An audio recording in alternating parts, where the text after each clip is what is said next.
चला तर मित्रांनो, आपण आज मुख्यमंत्री लाडकी बहीण योजनेचा ऑनलाईन फॉर्म कसा भरायचा ते आज आपण या व्हिडिओमधून पाहणार आहोत.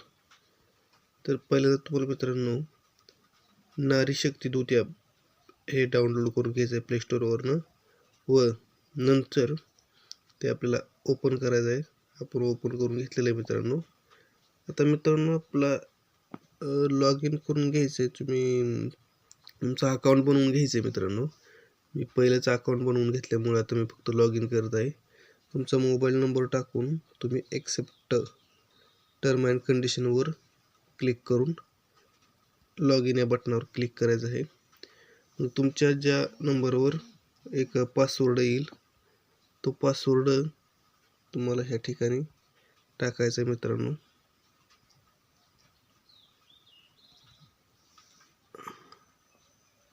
आपण मित्रांनो आता एक OTP आलेला आहे तो टाकून घेतोय मित्रांनो. OTP टाकून झाल्यावर ना असा इंटरफेस उघडेल मित्रांनो.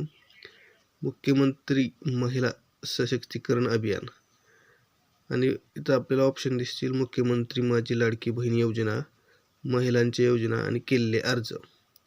मग तुम्ही इथं पहिल्या स्टार्टला जो आहे तिथं फॉर्म भरू शकता आणि महिलांच्या योजना 2 नंबर तिथं तुम्ही योजना महिलांना कोणकोणत्या आहेत ते बघू शकता. आणि 3 नंबरला तुम्ही ह्या ठिकाणी तुम्ही अर्ज केलेला आहे तो इथं कोणाकोणाचा अर्ज केलेला तो इथं दिसणार आहे मित्रांनो.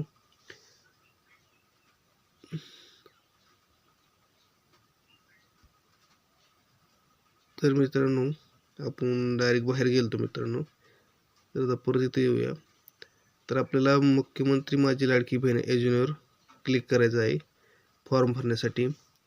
तर आपल्याला मित्रांनो हा पूर्ण फॉर्म आपल्याला भरायचा आहे, सबमिट करायचा आहे. तर चला आपण स्टेप बाय स्टेप भरूया. तर पहिल्यांदा मित्रांनो तुम्हाला इथं दिसत आहे महिलेचे संपूर्ण आधार कार्डाप्रमाणे. म्हणजे ह्या ठिकाणी आपल्याला महिलेचे आधार कार्डावर जे नाव आहे ते पूर्ण नाव टाकायचं आहे. त्यानंतर तिच्या वडिलांचे नाव टाकायचं आहे. म्हणजे नाही पतीचे किंवा वडिलांचे नाव.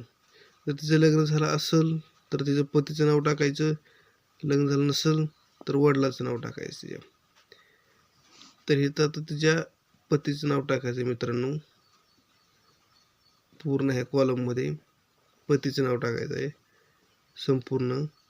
परत महिलेचं लग्नापूर्वीचं नाव, महिलेचं लग्नापूर्वीचं नाव जे होतं ना ते ह्या ठिकाणी टाकायचं आहे. परत जन्मदिनांक टाकायचे मित्रांनो, जन्मतारीख. त्यानंतर अर्जदाराचा आधार कार्डाप्रमाणे पत्ता टाकायचा आहे मित्रांनो. जो आधार कार्डवर आहे तो पत्ता ह्या ठिकाणी टाकायचा आहे.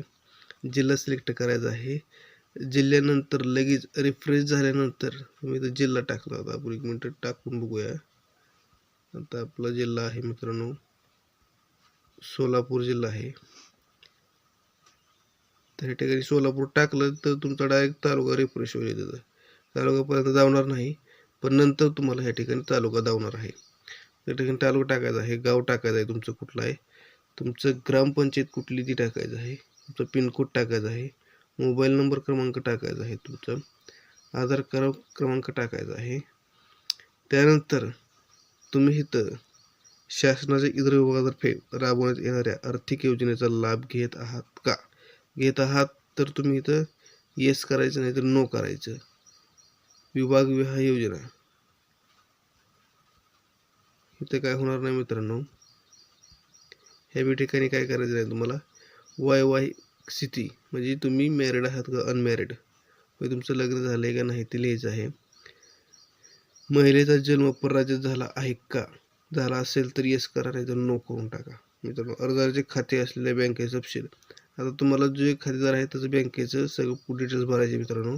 बँकेचं नाव, बँकेचे खातेधारकाचे नाव आणि बँक क्रमांक आणि IFSC कोड या ठिकाणी टाकायचा आहे मित्रांनो. आणि आपला आधार क्रमांक बँक खात्याशी जोडलेला आहे का, नसेल तर आपल्याला हा जोडून घ्यायचा आहे मित्रांनो आणि येस करायचं आहे जोडला आहे म्हणून. आता तुम्हाला ह्या ठिकाणी कागदपत्र अपलोड करण्यासाठी सांगितलेले आहेत. तर पहिलं तुम्हाला आधार कार्ड अपलोड करायचं आहे.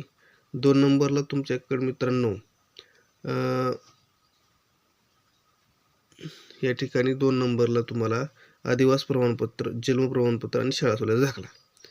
तर तुम्हाला मित्रांनो ह्या ठिकाणी शाळा सोडल्याचा दाखला एक 15 वर्षापूर्वीचा असेल तर तुम्हाला ह्या ठिकाणी टाकायचं आहे किंवा जन्म प्रमाणपत्र टाकायचं आहे.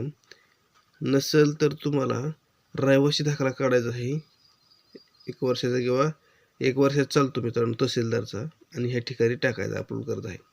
तर उत्पन्नाचं प्रमाणपत्र किंवा पिवळे किंवा केशरी रेशन कार्ड 15 वर्षापूर्वीचं पिवळे किंवा केशरी रेशन कार्ड असेल तर या ठिकाणी अपलोड करायचं. नसेल तर तुम्हाला उत्पन्नाचा दाखला तहसीलदारचा काढावा लागेल आणि तिथं अपलोड करायचं आहे. अर्जदाराचे हमीपत्र ह्या ठिकाणी तुम्हाला येस टिक करून ते आहे ते इथं अपलोड करायचं सही करून. बँक पासबुकची फोटो ह्या ठिकाणी अपलोड करायचा आहे. इथं तुम्हाला काहीसुद्धा करायचं नाही मित्रांनो. अर्जदाराचा फोटो तुम्हाला ह्या ठिकाणी लाईव्ह घ्यायचा आहे अर्जदाराचा फोटो आणि नंतर एक्सेप्ट हमीपत्र डिस्लेशन वर क्लिक करायचं आहे व नंतर तुम्हाला माहिती जनरेट करायची आहे. बघू शकता ह्या ठिकाणी टिक केले की तुम्हाला सगळं हमीपत्र जे आहे ते सेव्ह करा म्हणून येईल आणि माहिती जनरेट करा म्हणून येईल. तर आपण माहिती भरलेली नाही त्याच्यामुळं हे जनरेट झालेलं म्हणजे अपलोड झालेलं नाही, फॉर्म सबमिट झालेला नाही. पण तुमची सर्व माहिती भरल्यावरनं हा फॉर्म जनरेट किंवा सबमिट होऊन जाईल. नंतर तुम्हाला आपण थोडं मागं येऊया. नंतर ह्या ठिकाणी आपण मागाशी बघू शकता केलेले अर्ज ह्या ठिकाणी आपण क्लिक केल्यावरनं तुम्हाला ह्या ठिकाणी तुम्हाला तुमचा फॉर्म कोणाचा भरला आहे तो दिसेल, सगळं डिटेल दिसेल, तुम्हाला ID नंबर दिसेल, सगळं ह्या ठिकाणी दिसून जाईल मित्रांनो. आणि पेंडिंग आहे का सबमिटेड झालेलं आहे पूर्ण हे बी ह्या ठिकाणी आपल्याला अपडेट मिळून जाईल. तुमचं फॉर्म सबमिट झाला आहे का सक्सेस झाला आहे का ह्या ठिकाणी सर्व माहिती तुम्हाला मिळून जाईल. तर अशा प्रकारे मित्रांनो लाडकी बहीण योजनेचा आपण फॉर्म ऑनलाईन पद्धतीने नारी शक्ती ॲपवर भरू शकता. धन्यवाद मित्रांनो. व्हिडिओ आवडला तर आपल्या चॅनल लाईक करा, सबस्क्राईब करा व बेल आयकन नक्की दाबा. धन्यवाद.